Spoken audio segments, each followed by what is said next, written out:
El 1 de abril de 2014, Boquete, Panamá.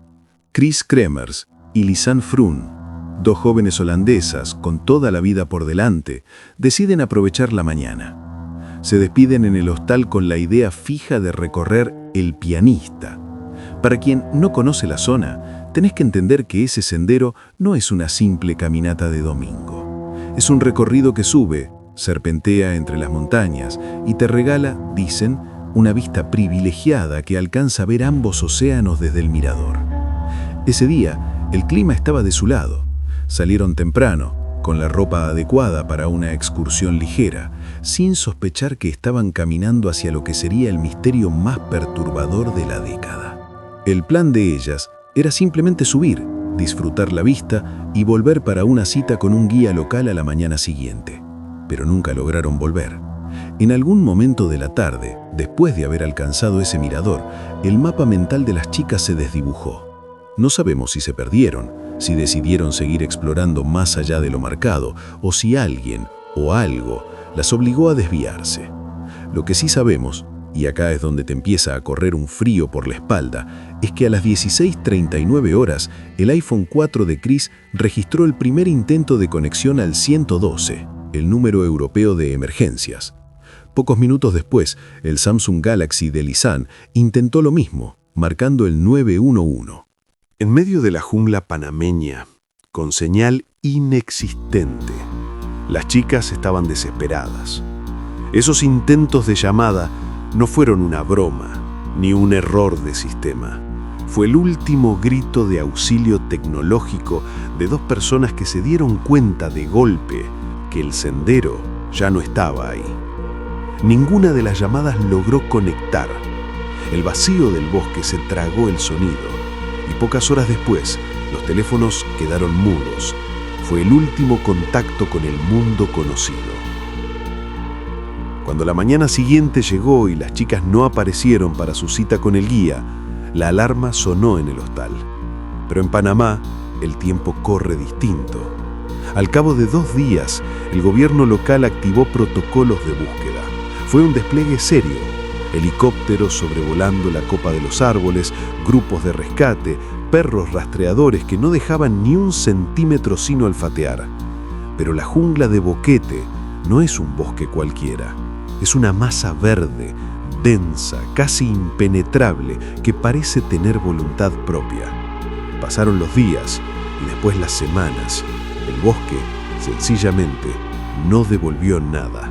Para el 6 de abril, la situación era más desesperante. Los padres de Chris y Lisanne llegaron a Panamá. Vinieron a mover cielo y tierra. Trajeron consigo refuerzos especializados desde los Países Bajos, tecnología de punta y, sobre todo, la desesperación de quienes no pueden volver a casa con las manos vacías. Se puso sobre la mesa una recompensa de $30.000. El dinero hizo que cada lugareño, cada guía y cada buscador amateur se metiera en el monte con la esperanza de encontrar algo. Pero nada, ni una huella, ni un pedazo de ropa, ni un sonido. El silencio de la selva era absoluto, casi burlón. Todo parecía destinado a sumarse a la lista de casos sin resolver, hasta que el 14 de junio, más de 10 semanas después de aquella mañana fatídica, una mujer de la etnia Ngabugle, que vivía en el remoto pueblo de Alto Romero, se acercó a las autoridades con algo que le pesaba en las manos: una mochila azul. La había encontrado a la orilla de un río. Cuando los investigadores la abrieron, el aire en la sala se volvió denso. Adentro estaba todo: los anteojos de sol de Lisanne, la tarjeta de seguro médico de Lisanne, $88 intactos, una botella de agua, ropa interior, los teléfonos y la cámara. Los intentos de llamada habían continuado hasta el 6 de abril. Durante días, alguien o ellas mismas había intentado forzar una conexión. Estuvieron llamando para pedir ayuda por días. La mochila estaba seca, como si hubiera sido puesta ahí hacía poco tiempo, desafiando la lógica de haber estado expuesta a la humedad extrema de la zona por semanas. Pero lo que estaba en la mochila era solo la punta del iceberg. El verdadero horror estaba escondido en la memoria de una cámara digital que a partir de ese momento se convertiría en la pieza de evidencia más inquietante y estudiada en la historia reciente del crimen en Centroamérica. Fíjate que la mochila no fue el final, fue la puerta de entrada al infierno. Cuando los investigadores abrieron esa cámara digital, se esperaban encontrar fotos de caminatas, de paisajes, de sonrisas de vacaciones. Y sí, las había. Las primeras fotos mostraban a Chris y a Lisanne en el mirador del Pianista, sonriendo, relajadas, disfrutando de un día de sol. Era todo normal. Pero el horror no aparece de golpe. Se va filtrando. El 8 de abril, en plena madrugada, entre la 1 y las 4 de la mañana, alguien o algo tomó una serie de fotografías. Eran 90 en total. Imagínate la escena. Oscuridad total, la selva húmeda, el sonido de los insectos y el chasquido del flash de la cámara rompiendo el silencio cada pocos minutos. Las imágenes no tienen sentido. Muchas son solo oscuridad. Otras muestran rocas, ramas, plástico envuelto entre la vegetación. Es como si estuvieran intentando marcar algo, o quizás señalizar algún lugar. Hay una imagen en particular que te hiela la sangre. Una ramita con un papel atado o una correa de mochila colocada sobre una roca. ¿Para qué? ¿Intentaban atraer a alguien? ¿O intentaban ocultar algo?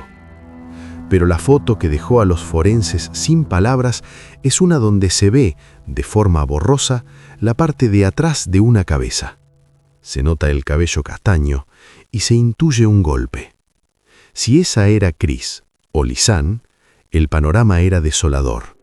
Nadie saca una foto de su propia cabeza mientras se está muriendo, ¿o sí? Esas fotos de madrugada siguen siendo, 10 años después, el núcleo del misterio. No hay una explicación técnica que convenza a nadie. El hallazgo de la mochila fue solo el comienzo.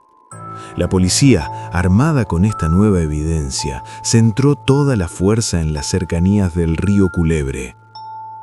A medida que avanzaban los días, el bosque empezó a devolver lo que había escondido. Río arriba, lejos de donde encontraron la mochila, aparecieron los shorts de jean de Chris, perfectamente doblados sobre una roca. Imagínate ir a un lugar donde nadie va y encontrás ropa doblada, como si alguien se la hubiera quitado voluntariamente para bañarse, o como si alguien la hubiera puesto ahí a modo de ritual. Para junio, la búsqueda ya no era por rescatar, sino por recuperar. A orillas del mismo río, los rescatistas encontraron una bota. Cuando la movieron, la realidad les golpeó la cara. Adentro había un pie humano. A pocos metros, los huesos empezaron a aparecer, dispersos, como si el río los hubiera arrastrado durante kilómetros o como si hubieran sido movidos por algo más. Y acá viene el detalle técnico que no deja dormir a los investigadores. El estado de los restos. Se recuperaron 33 huesos, pero no todos estaban igual. Los huesos de Lisanne aún conservaban restos de piel, una descomposición lenta que concordaba con el tiempo que llevaban ahí. Pero los de Chris estaban blanqueados, como si hubieran pasado por un proceso químico o una exposición prolongada a elementos que aceleraron su descomposición a un ritmo totalmente distinto. ¿Cómo es posible que en el mismo lugar, en el mismo ecosistema, dos cuerpos se descompongan de formas tan opuestas? La respuesta oficial de las autoridades fue el accidente. Dijeron que cayeron en uno de los puentes de mono, esas estructuras precarias de cuerda, y que fueron arrastradas por la corriente. Pero los hechos son tercos. Si cayeron al río, ¿por qué la ropa estaba doblada? ¿Por qué las llamadas de emergencia siguieron días después? El misterio del culebro no se cierra con un reporte policial. Se cierra con preguntas que todavía hoy, en el silencio de la noche, nos hacen dudar de qué es lo que realmente vive en esa selva. Entonces, ¿qué nos queda después de todo esto? Las autoridades panameñas cerraron la carpeta bajo el título de accidente. La hipótesis oficial sostiene que, tras perderse, una de ellas cayó en una de las estructuras de cuerdas, esos puentes de mono que cruzan el río, resultando en un desenlace fatal para ambas. Es la explicación más cómoda, la que permite que el caso pase a los archivos de causas cerradas y que el sistema pueda seguir su curso. Pero la verdad es que cuando uno analiza el expediente con frialdad, esa respuesta se siente incompleta, casi vacía. ¿Por qué ninguna fotografía del dispositivo muestra el puente ni el momento de la supuesta caída? ¿Cómo se explica que los restos de una de las jóvenes se descompusieran de forma acelerada bajo el sol, mientras que los de la otra conservaban restos de tejido? ¿Por qué la ropa, cuidadosamente doblada, fue encontrada a kilómetros de donde aparecieron los huesos? Cada pieza que intentamos encajar en este rompecabezas parece rebotar contra una realidad que no quiere ser comprendida. A 10 años de aquel fatídico abril, la jungla de Boquete sigue siendo un gigante en silencio. Chris y Lisanne entraron como turistas y salieron convertidas en el centro de uno de los misterios más oscuros de la década. No buscamos respuestas simples, porque en casos como este, la simplicidad suele ocultar verdades mucho más perturbadoras. Tal vez la respuesta no esté en el río, ni en la tarjeta de memoria de la cámara, sino en lo que nunca llegó a ser registrado por ninguna lente. Cada vez que alguien se interna en un sendero desconocido, queda la sombra de lo que pudo haber ocurrido. En este caso, la sombra sigue siendo tan alargada como el primer día. Al final, lo único que nos quedan son estas imágenes pixeladas, unas llamadas que nunca se concretaron y el eco de una historia que, aunque haya sido archivada oficialmente, nunca dejó de gritar desde lo profundo de la selva. La pregunta no es simplemente si fue un accidente o algo mucho más siniestro. La verdadera pregunta es qué se llevó el bosque aquel día y qué parte de nuestra propia sensación de seguridad se quedó perdida ahí, junto a ellas, para siempre. Y bueno, hasta acá el video de hoy, gente. Gracias por quedarte hasta el final. Si te gustó, no olvides darle like, suscribirte y activar la campanita para no perderte mis próximos videos. Chau, chau.